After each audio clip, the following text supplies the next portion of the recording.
Welcome back to the Fire Grind. My name is Daniel, and in this channel we talk about personal finance. And typically I use Wealthsimple Trade for stock market investing, so I figured I'll make a series on the how-tos of Wealthsimple Trade. And if you haven't signed up for Wealthsimple Trade yet, there's a link down below in the description, and if you sign up today and you trade $100 worth of stocks, you'll get $10 for free added to your portfolio. This used to be $5 and now it's $10, so take it if you want to, otherwise continue watching the video. In today's video, I'm going to go over how to create a watch list. And this is so that you can create a watch list for stocks that you're looking to buy into, but maybe the price is a little bit too high right now. So we're here on my account and we're going to show you how to make a watch list.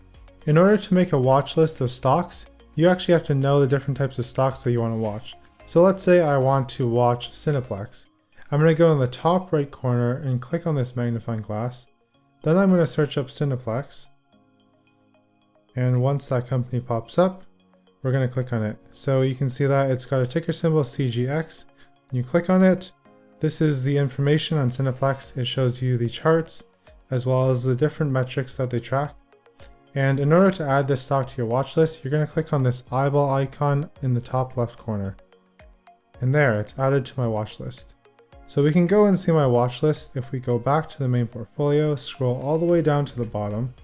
And here's my watch list. So it's labeled watch list right here in the top left. You can see that CGX has appeared.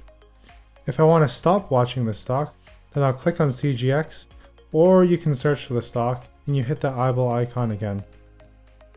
And then it'll say that it's removed from my watch list. I guess it doesn't actually say that anymore. But if we go back to my watch list, it's not there anymore. So that's how you can add and remove companies from your watch list. If you enjoyed this video, smash that thumbs up button, and if you have any questions or comments, leave them down below. And hit that subscribe and notification bell if you want to keep up to date with my YouTube journey, as well as I reveal all my positions in my Wealthsimple portfolio. I'm doing a series called Invest With Me, so this is where I talk about my portfolio, the moves that I'm making, and the stocks that I'm interested in. So subscribe if you're interested in that. Keep up the grind and have a great day.